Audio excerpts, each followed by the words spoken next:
Welcome to another episode of Talking College Football with JJ Kitchen. Of course, I'm your host, JJ Kitchen. It's the night before the game, Friday night. This is the Friday night rush. We got ourselves a heck of a ball game tomorrow at Acrisure Stadium at noontime kickoff, Pitt versus Louisville. A lot of different headlines is when you look across the board for Louisville and Pitt. Got injury reports that came out by Pat Narduzzi and Jeff Brom at 8 o'clock on Thursday night. So that was an interesting draw. We'll talk a little bit about that. Aaron Donald now going to get his Pitt jersey, retired at the University of Pittsburgh. ACC goes from 8 conference games to 9 conference games. And then on top of that, they have to add in one non-con game that's a Power 4 game. So the ACC, every team across the board will be facing at least 10 Power 4 opponents going forward starting in 2027. We'll talk about that. We'll talk about future schedules here tonight. What do we need to see achieved this weekend for Pitt? Things that they need to work on and make sure that they actually get a victory against Louisville. We'll talk a little bit about that. And then obviously the Q&A, as you can always imagine here on Talking College Football. So first up, the show is always sponsored by Colonial Beer, located 4986 Library Road in Bethel Park, PA, 15102. Again, tremendous people. Anytime you can help out a small business, that is great. But Bill and Alan are truly two of the best Pitt season ticket holders, Pitt donators to the Alliance 412, the Pitt Athletics Directors Fund. They do a great job. They're great people. Anytime you go into Colonial Beer before you head down tomorrow to the tailgates, head out there. Make sure you get all your stuff that you need for the tailgate. I got all my stuff here tonight.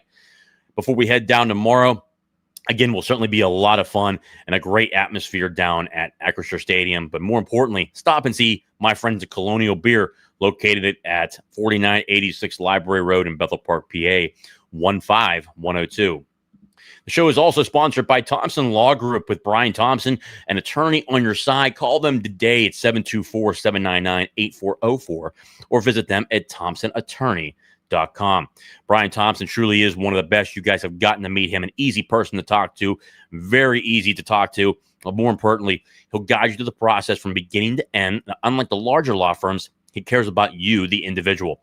Brian's truly one of the best, has a great family, comes from a great family, and has a wealth of knowledge across the board. If Brian doesn't have the answer for you, he will still guide you through the process and get you in front of somebody that has those answers to make sure you are successful in your case. Again, Thompson Law Group with Brian Thompson. Call them today at 724-799-8404 or visit them at thompsonattorney.com.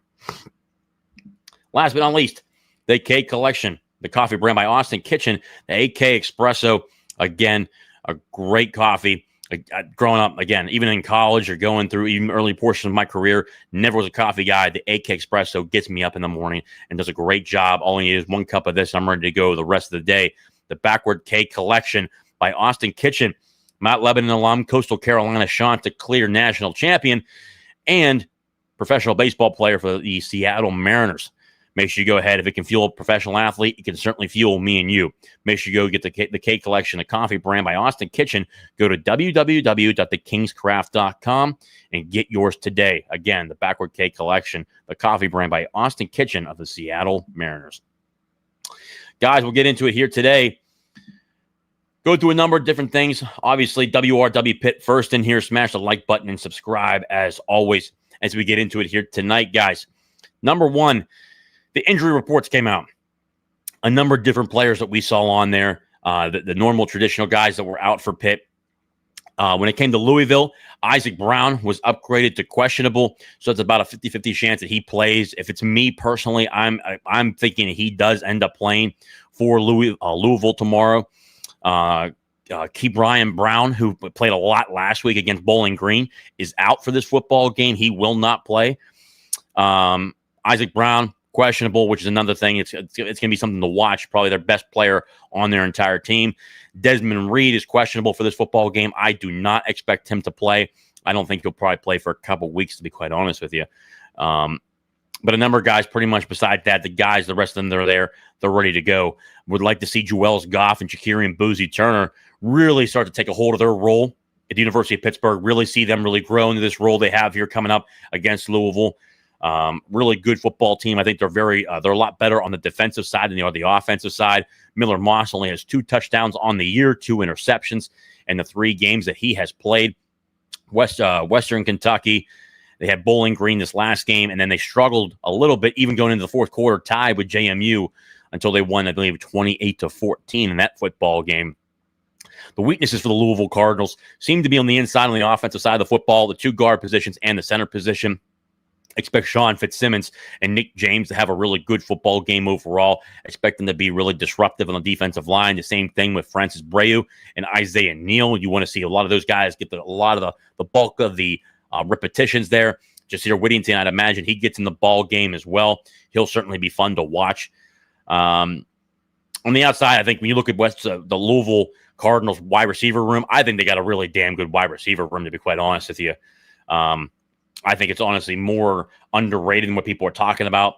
Blue Hicks honestly transferred out of there because, one, it was such a deep room. Certainly something to certainly be able to watch. We go through here some of the stats. When it comes to receiving yards, Chris Bell, wide receiver, 13 receptions, 1 touchdown on the year. Really good football player. I think here, if we actually look at, I'm actually going to pull up their last game, won 40-17. Yeah, they beat JMU 28-14. Eastern Kentucky University won that football game. Let's take a look here. Yeah, we look at this game here. Bowling Green scored 14 points in the fourth quarter. Miller Moss had 316 passing yards in this football game compared to Drew Pine, who had 131 yards. Let's see here. With the box score here. Miller Moss, 23 of 32 against Bowling Green for 316 yards, 9.9 yard average. No touchdowns, no interceptions on the game. Deuce Adams came in for 1 pass, -3 yards.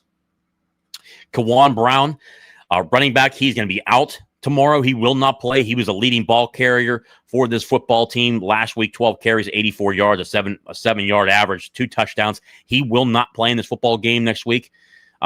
Tomorrow, he will not play tomorrow. Isaac Brown, he's questionable. I truly believe he'll end up playing. I think they're playing a little bit of sportsmanship there. Braxton Jennings had 6 carries for 43 yards. Certainly guys to be able to watch there. As you can imagine, they faced Bowling Green, a group of 5 team. Let's see here. Kalon Lacey, 8 receptions, 97 yards, 12.1 average. Takari Collins, he's really good. I think, Lacey's really damn good, but Takari Collins, 4 receptions, 84 yards. Chris Bell, he had a damn good football game, especially a couple weeks ago. Had 4 receptions for 51 yards.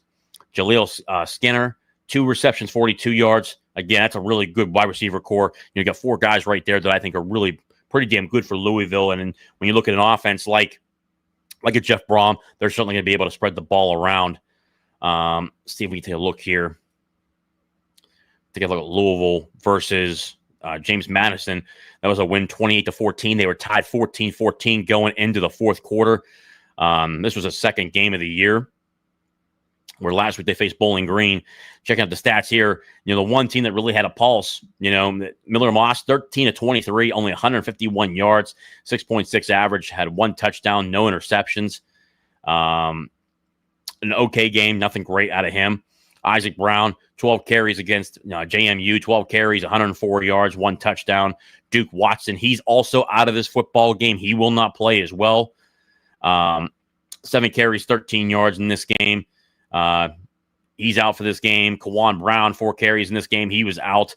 So, they got to pray Isaac Brown's back, which I really do believe he will be back. Look at the team stats in this game, too. In this game, overall, look at the total yards. Total yards, Louisville only had 264 yards compared to 263 for JMU. Very even across the board. 137 passing yards, 151 passing yards for Louisville. Rushing attack, 126 rushing yards for JMU, 113 rushing yards for Louisville.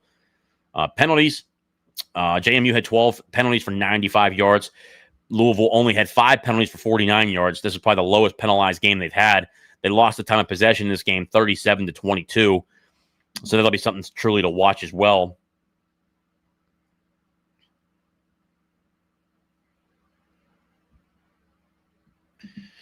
Jonathan Lewis, my man, Alabama guy right here. What's up, JJ? Hope things are good. Go Pitt, I guess. LOL. I appreciate it, brother. Hope you're doing well. Hopefully everything's going on. Everything's looking good right now for Alabama. I can tell you that. 6 P4Ls in a row, stretching back to last year. We need a good win at home in the worst way. Also, right now, we have 12 P4 games on the schedule. Is that accurate? That is not accurate. I mean, I posted the schedule last week.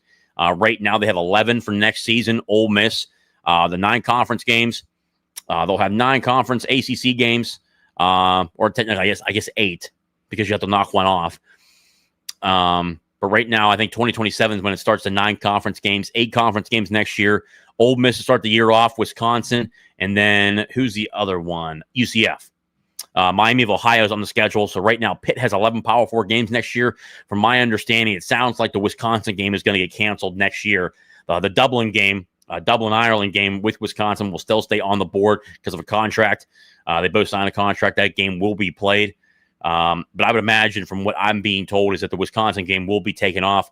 I'd imagine a Group of 5 or FCS game will go on there. So Pitt will have guaranteed next year 10 P4 games next year, which will be certainly a tough schedule. I posted that last week. I think it was, we had a number of good football teams on there. Florida State's on that schedule again. Miami's on there. Georgia Tech, they're on there. Then you have Wisconsin. We'll probably lose them, but we'll probably take them off. But yeah, you still have Ole Miss on there. You still have UCF on there. It's really important. Let's see here. Another thing, too, we talked about here, the penalties. When you look at Louisville, they had very limited penalties against JMU in that game.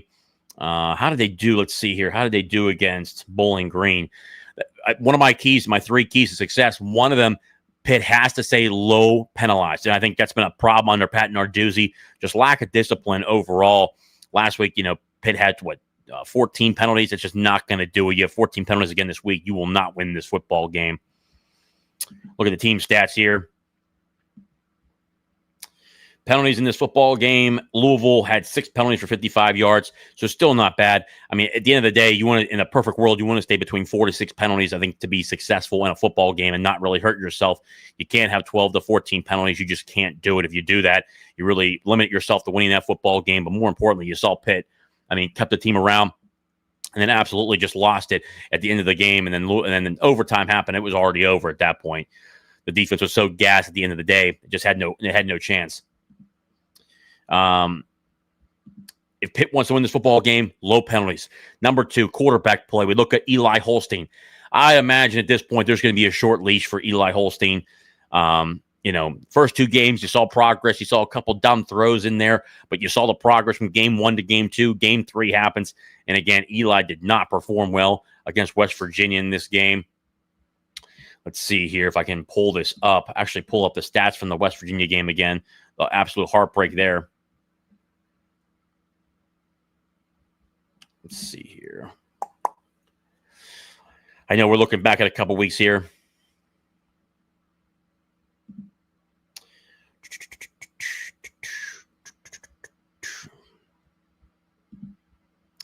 (31-24). Yeah, look at the box score here. Again, Eli Holstein, 22 of 37. Overall, not a very good percentage-wise. A little bit more than 50% on that one. 303 passing yards, 8.2 average, had 1 touchdown pass, 1 interception. I think those stats are a little bit deceiving for how many passes Eli Holstein missed. I'd say at least a minimum of 21 points left on the board. That game should never went to overtime. The game should never have been close. Pitt should have taken care of business in that football game. But just bad passing overall in that football game by Eli Holstein, 22 of 37. Again, not good. Look at the running attack here. Joel Goff led the way with 8 carries at 37 yards. It's a 4.6 average. And that's another thing, too, I talked about. Cade Bell, if he actually commits to the running game, I think Pitt could actually be a 2-dimensional football team. Joel Goff, 8 carries, 37 yards, 4.6 average. Desmond Reed, who was in this football game, 6 carries, 30 yards before he went out with an injury, a 5-yard average. Jakirian Boozy Turner, 4 carries, 9 yards, only a 2.3 average. I think he can get that up with more carries. Kateris Blue Hicks, I think Blue Hicks could be a weapon in the running game with, whether it's like the jet sweeps or toss plays. But, I want to see more of him down the football field, put him in the slot, be able to create mismatches down the football field, down the hashes, create a lot of opportunities, whether it's post patterns or actual just basic, just go routes. The guy has speed. Allow him to go right down the seam, create mismatches, be able to do a double moves. The double moves will be really good in this football game when they face the defensive backs against Louisville and the linebackers who cover in this defense as well. It'll be really good. Let's see here.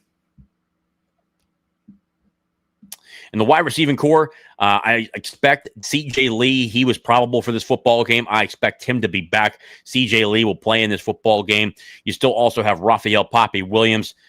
You also have Deuce Spann, Kenny Johnson. Those are probably your top three guys right there. And then you have Kateris Blue Hicks. He went out with an injury later on in that game. He only had 2 catches for 10 yards in that football game. Raphael Poppy Williams really led the way against West Virginia with 6 receptions for 119 yards. You want to see that continue, but also take that next step in his development and be a bigger guy.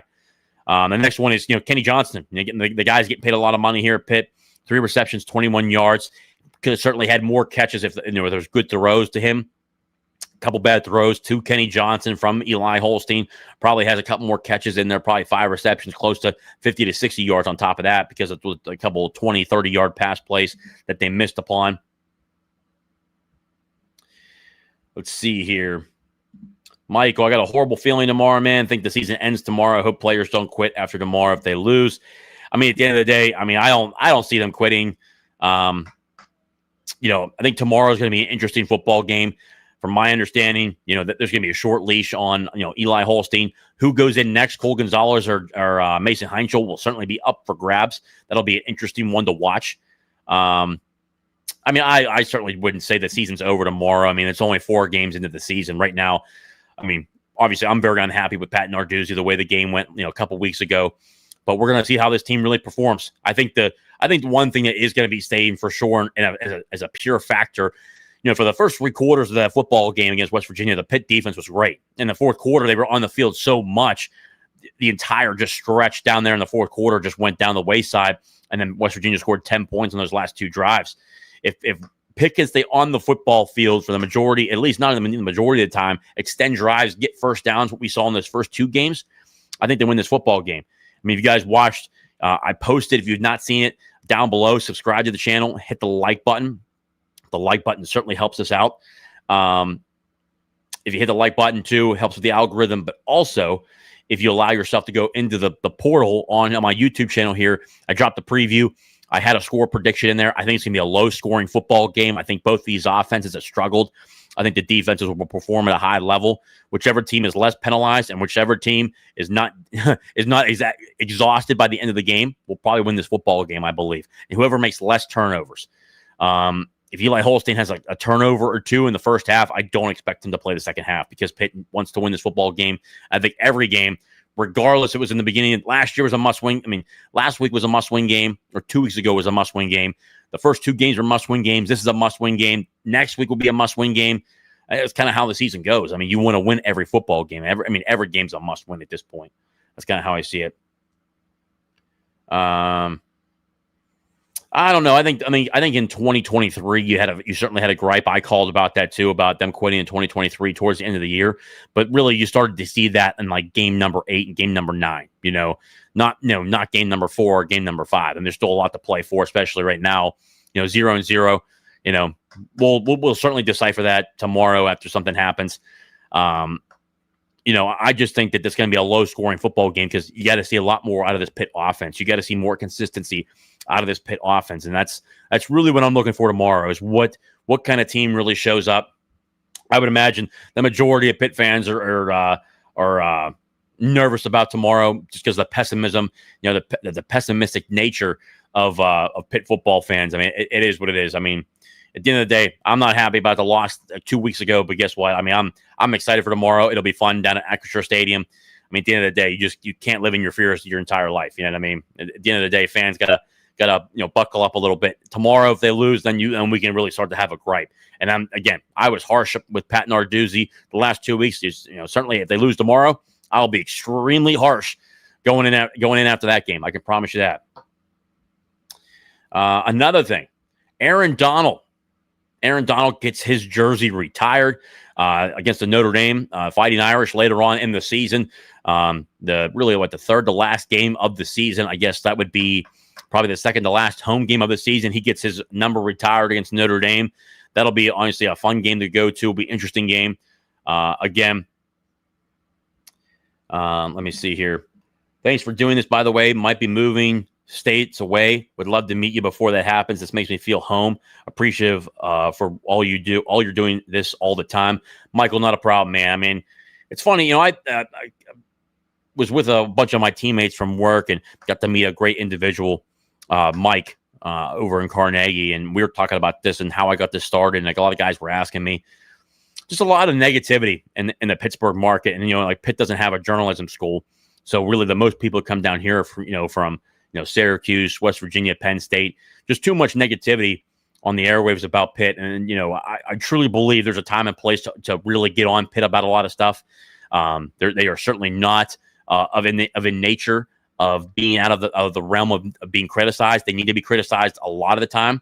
But there's also, too, really good factors of what Pitt does. And I think that was kind of the biggest thing that we saw over how many years, Pitt wasn't getting its graces. Pitt wasn't getting a lot of notoriety or getting the positivity they should have been getting.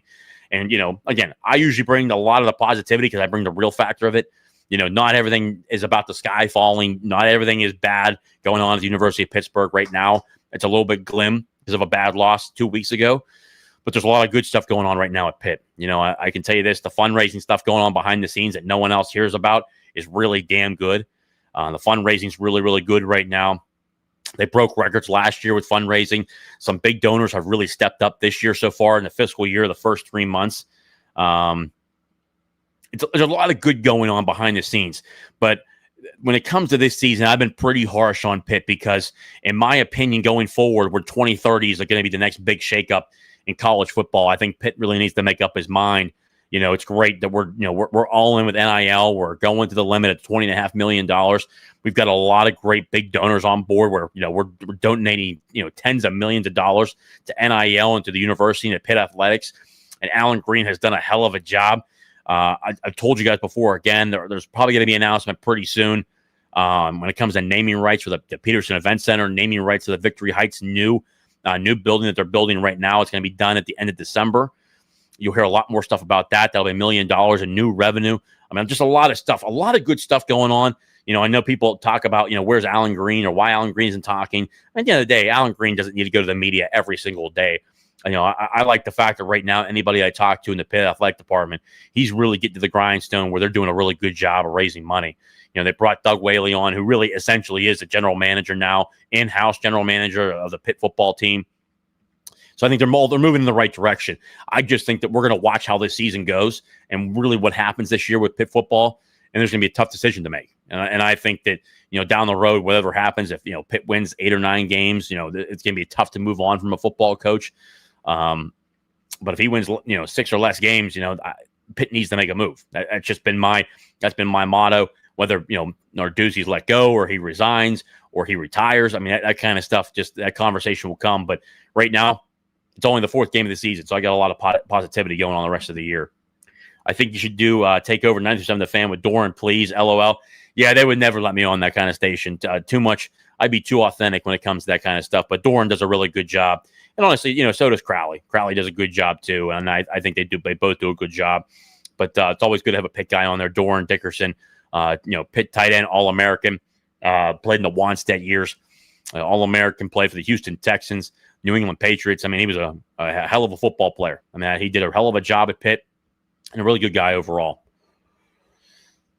So far, guys, give me a shorter show tonight. If you have any questions, throw them in there now. If you have any super chats, put it in there because obviously it'll go right to the top. This will be a shorter show. Usually we go about an hour. Tonight we'll probably go about 35, 40 minutes here tonight because we have the pregame rush. Wanted to go over a couple topics. But Alan Greene doing a really good job right now behind the scenes. You guys will hear more about the fundraising things that are going on right now from anybody that I talk to, a number of different sources here and there outside the program that major donors have said that there's really good stuff going on right now at Pitt. I also posted on my X account, the Pitt Student Wellness and Recreation Center is completed. 270 square feet.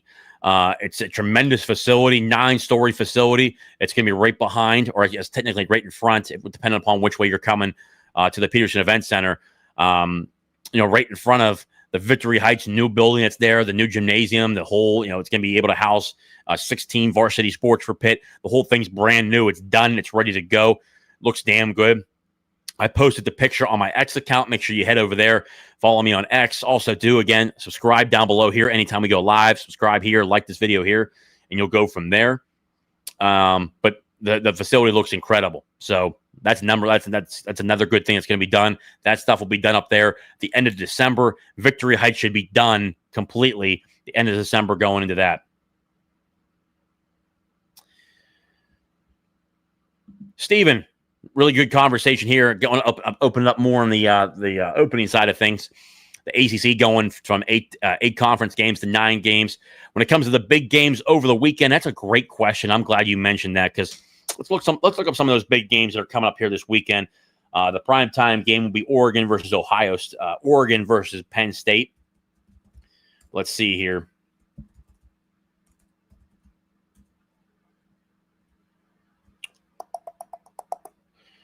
See if she loads here.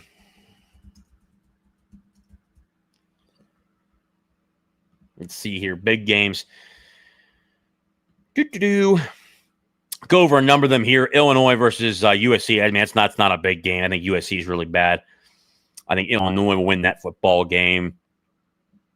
Let's see here. Ole Miss versus LSU. That's going to be a damn good football game. Steven, let me see if I pull this up. Steven, in that football game, I've got Ole Miss, number 13, Ole Miss beating number 4, LSU. I think Brian Kelly's just overrated down there. I don't think he fits well down there. Lane Kiffin's a damn good football coach. I think Florida's going to try to grab Lane Kiffin really badly. They're certainly trying to raise money right now. We'll see what they're able to do. But Ole Miss, I got them beating LSU, Lane Kiffin. The Fighting Lane Kiffins will do a good job, and they'll beat LSU. And that, if I'm not mistaken, too, a game against Ole Miss is at home for Ole Miss. I think they win that football game. Going across the board here, Alabama versus Georgia. I've got the Kirby Smart, damn good football coach, versus Alabama, where they're trying to find their way at this point. They had a early loss in the season. Really, Florida State really just beat the hell out of them really physically up front. Kalen DeBoer, I think he's starting to get on the hot seat. He's got to start to win more often.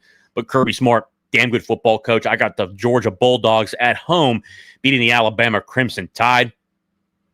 Also, let's see here. Got some more games here. I've got the Oregon versus Penn State. Until James Franklin wins a big game, I've got Oregon going into Happy Valley during the whiteout. Also to another whiteout game where they're not good in the whiteout games, in the big games. So I've got Oregon beating Penn State at home. Oregon going into Happy Valley and winning that football game. Indiana will certainly beat the hell out of Iowa, I think. West Virginia versus Utah. West Virginia, just what I expected going forward. They lost by like 31 points or 40 points or something like that to Utah last week. I think Utah will go into Morgantown and beat them by at least 20-plus points this week as well. They're missing Nico Markiel. They're missing Ty, what's his name? Ty Robinson. I don't even think he's going to be able to be in that football game. I think they're going to get bludgeoned in that football game. And Utah's defense is really good too. Let's see here.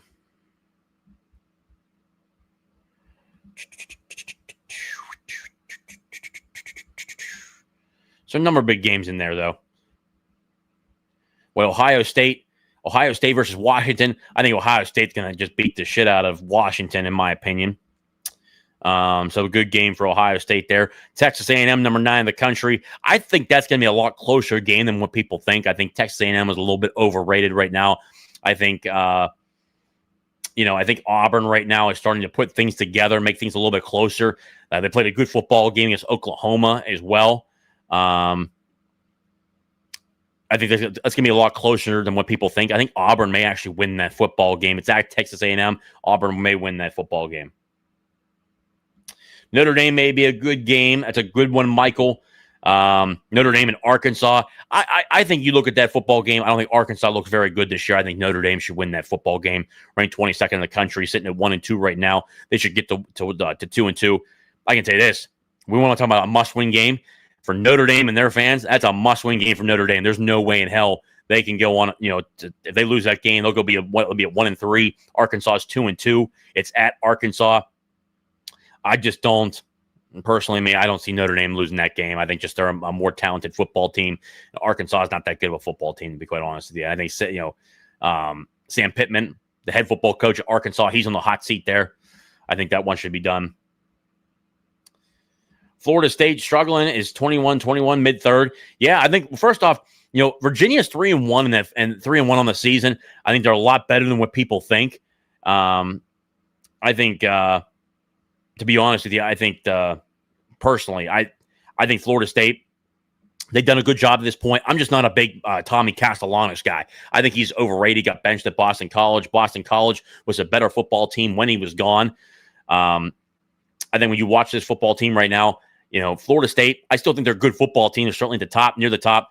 Miami, I think, is probably the best football team in the ACC. Very top-heavy towards this year. I think, Florida State's a damn good football team. I think Miami's a good football team. I think Georgia Tech's a good football team. Virginia, 3-1 right now, a good football team. Louisville, I think they're unknown to this point because they struggle with JMU. I think they're a good football team, though.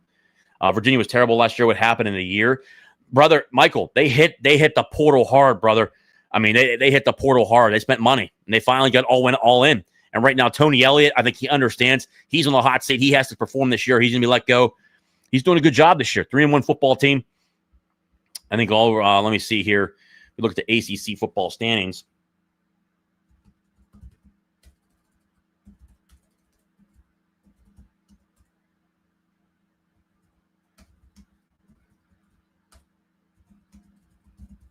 ACC football standings. Let's see here. Yeah, a number of different teams on here I wanted to talk about. Georgia Tech overall 4-0. Damn good football team. Miami, and then Georgia Tech's 1-0 in the conference. Miami 4-0 in the conference. They've done a really good job. Beat up on a number of teams, Florida especially. Beat up on them, beat Notre Dame. Miami's the best team in the ACC, in my opinion. Miami, Georgia Tech, Florida State, good football team. Louisville, 3-0, good football team. Cal, that team has come out of nowhere. They lost a number of their football players. There's a good coaching job going on up there. Brian Harsin, the former Auburn football coach, who I thought was a good football coach coming in from Boise State. I think Auburn treated them like shit. I think a lot of bullshit was going on down there. He's at Cal right now, coaching there. Ron Rivera, the general manager there, he's doing a good job. Good football team. NC State, I think there's an up in the air team.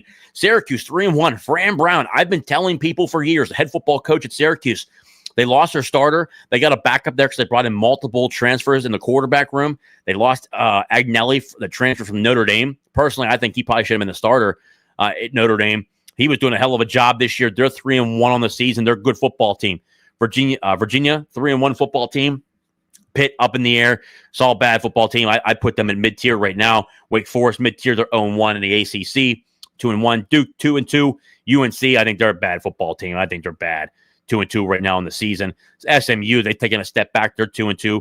Boston College not having a good year so far. They lost to a bad Stanford team the other day. Not a good football team. Clemson struggling 1-3. Not a good football team. Stanford 1-3. Not a good football team. And obviously Virginia Tech right there at the bottom. They're 1-3 on the year. Brent Pry has been fired from Virginia Tech. I think there's a lot of good names out there right now for Virginia Tech. Bruce Arians, a football coach. All you Pittsburgh fans are in the chat right now. Bruce Arians, former offensive coordinator, very damn good offensive coordinator with the Pittsburgh Steelers, Super Bowl champion with Ben Roethlisberger, Hall of Fame, future Hall of Fame quarterback, head football coach. Arizona Cardinals won a Super Bowl with the Tampa Bay Buccaneers and Tom Brady there. Heck, he was 40 years old when he won a Super Bowl there. Virginia Tech, I think they got to spend a lot more, though. They got some NIL problems down there. They're expected. They released a lot of stuff recently, Virginia Tech, about adding more money and more revenue and really investing more into athletics. I think that's a really big thing. Alex Golesh may be a guy they would look out for there. Andy Kotelnicki, a guy there. There was a lot of talk about Michael Vick. I don't think Michael Vick's ready yet. I think he's doing a good job at Norfolk State. Get him some more experience there. Let's see who else. There's a number of good football coaches, I think, that could look at the Virginia Tech job. G.J. Kinney, I think that's a guy. G.J. Kinney, who's at Texas State, the head football coach at Texas State. I think he should probably get the Oklahoma State job. I think that's how good of a job he's done there. He's taken Texas State from the FCS to the FBS and just has taken off. Mac Leftwich was his offensive coordinator there. Mac Leftwich played here at North Allegheny. We went to high school at the same time. He was at North Allegheny. I went to Mount Lebanon. Really good football player. Damn good football player. Played at UTSA. Was a starting quarterback there. I thought he did a great job. He has done a great job as an offensive coordinator. Mac Leftwich is now the offensive coordinator at Texas Tech. I think he's going to be a head football coach here pretty soon. Let me see here some other coaches. I mean, there's like Will Steins out there. He's looking for a head coaching job.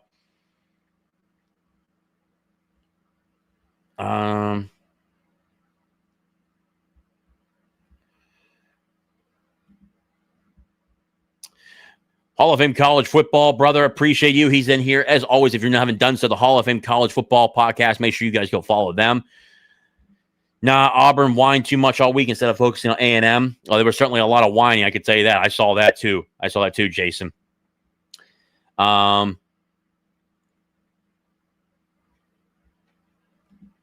Let's see here. Would Fran come here if he's offered upgrade over head coach Pat Narduzzi? Hell yeah, he's an upgrade over Pat Narduzzi. He's doing all that at Syracuse with limited NIL money. They're not even at the full $20.5 million.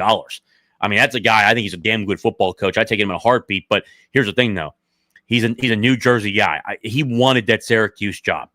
I think he's that good of a head football coach. I think, honestly, at Pitt, with our resources and using our NIL money, all of our sponsors, everything else, I think he's a 9-10 win football coach here at Pitt. That's how well he recruits, too. He's a hell of a recruiter. I mean, go look at the players in that team. G.J. Kinney. Kinney's a great coach. Also, too, Mac is good, too. Jeff Traylor's another coach at UTSA. Really good football coach there. Shannon Dawson, offensive coordinator for University of Miami. Glenn Schumann, he's over at the defensive coordinator for Georgia. I think he's a damn good football coach. I'm trying to think who else is out there. Bobby Chesney at JMU. If Virginia Tech's smart, they go after a guy like Bobby Chesney. He's done a hell of a job there. Jason Candle at Toledo. He's done a good job there. I think he's a little bit on the wayside because he goes up and down every single year. And that might be like a maybe hire. I'm trying to think who else is out there. Number of good names. I said Alex Golish already at a USF. He may be a guy to watch at the Oklahoma State job as well. There's a number of names out there, but that's a great question in there, though.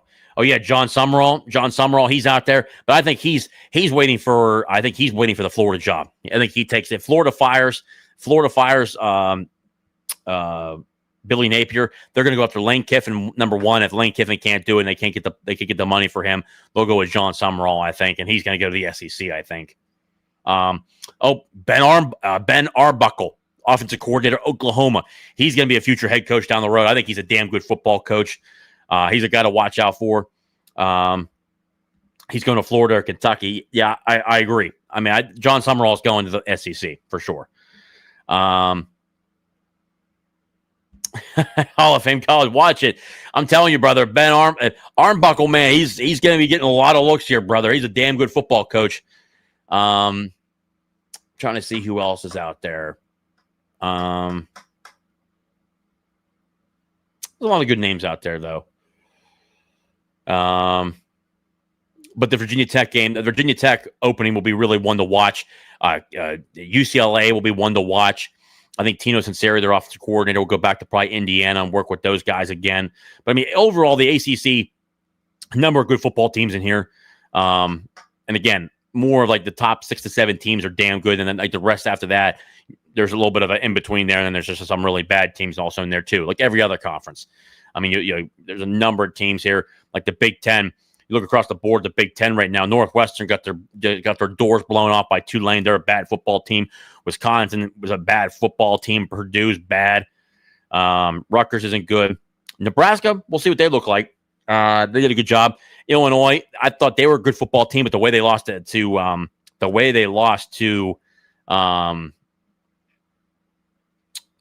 Indiana was just bad. UCLA is a bad football team. They're 0-3. They lost to the Group of 5 team. Minnesota 2-1. I'm not really big on them. We'll start to find out more about a lot of these other teams that are in here as well too. And then even in the SEC, you got teams. I think South Carolina, again, they're back to being bottom dwellers, 2-2, 0-2 in the SEC. Florida's a bad football team. Arkansas's a bad football team. Kentucky's a bad football team. Tennessee 3-1. I think they're going to be a really good football team. I think they'll be back to where they need to be. Auburn, we'll find out more about them this weekend. Alabama sitting at 2-1. We'll see how they bounce back. I think Texas, they're 3-1. But man, Arch Manning looks fucking horrible. I mean, he's just not good right now. I think they're going to have a lot more losses. Mississippi State, man, they're 4-0 right now. That's been pretty crazy to watch. Vanderbilt 4-0. Pavia, the quarterback at Vanderbilt. We look at a number of these teams here. August 30th, Mississippi State, they beat Southern Miss 34-17. Mississippi State beat Arizona State 24-20. Beat Alcorn State 63-0. So really the only game they've had to this point. And then obviously too, they beat Northern Illinois 38-10. So their season's really, I mean, all their easy games are over. But the good team that I thought they did face, Arizona State, maybe they're not as good this year. They lost a lot of guys.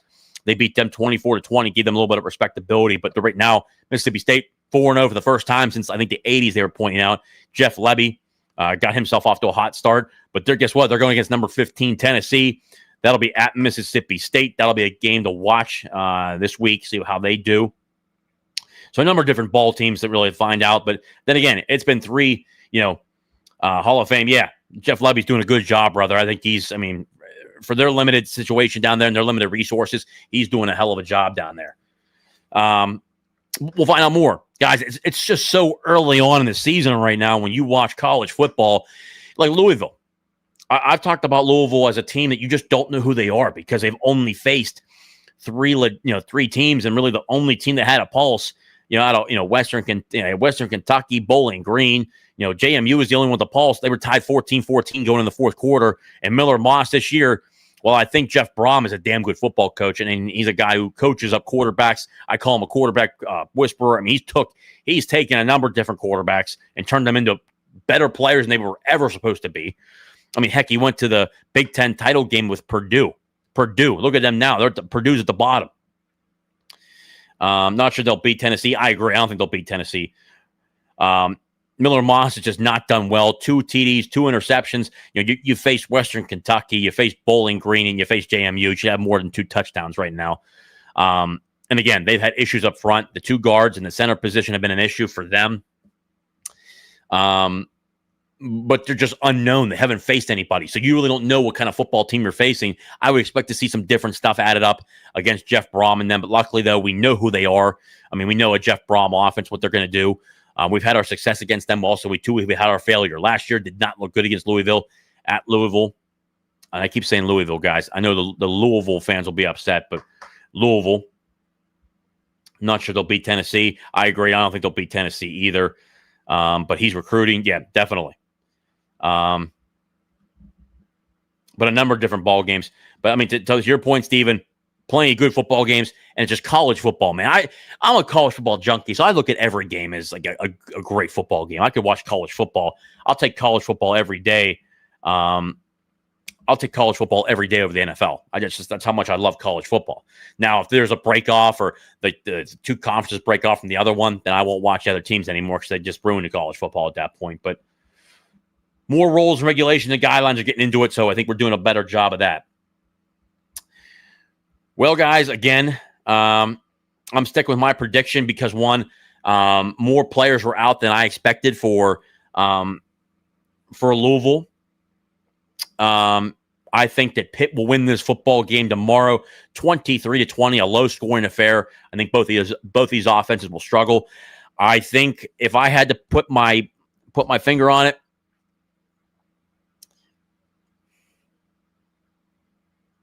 I think we don't see any other quarterbacks besides Eli Holstein tomorrow. I think it's just Eli Holstein. I think that's what it is. Guys, if you've not done so, go right down below. It's free. Hit the like button. Subscribe. Pitt going to get it going. I hope so, brother. I really do. I mean, they're 2-1 right now, but that loss to West Virginia was bad, brother. I mean, it was just a bad loss. Should have never happened, but it did. And that's accountability. You got to put accountability on the head football coach. That's on Pat Narduzzi. Bad coaching job by him. Bad coaching job by Cade Bell. They need, there's got to be accountability for that. That's a fact. I think that's pretty much it, guys. Again, yeah, that was tough. That was a tough one. Hell yeah, brother. It was tough to watch that shit, brother. 4 quarters of that stuff, I couldn't watch it. Both teams, I tweeted out at one point, neither one of these teams want to win. It was crazy to watch. But anyways, guys, thank you so much for tuning in to another episode of Talking College Football with JJ Kitchen. Guys, I will be in the lots tomorrow at 7:30 in the morning. We're over on the side of the Carnegie Science Center, across the street from the Carnegie Science Center. We have the Pitt flag that's up, 2 Pitt flags. I'll be there with one of the sponsors, Brian Thompson, who's got a great tailgate, great individual. You want to know more about him. He's got great kids. They're all incredible people. You want to meet Brian Thompson, we'll be there. A lot of the players' coach, a lot of the players' parents will come over. We'll be having a conversation there. If you want to, I can't stand Rich Rudd. Neither can I, brother. He's annoying. Oh my God, I can't stand him.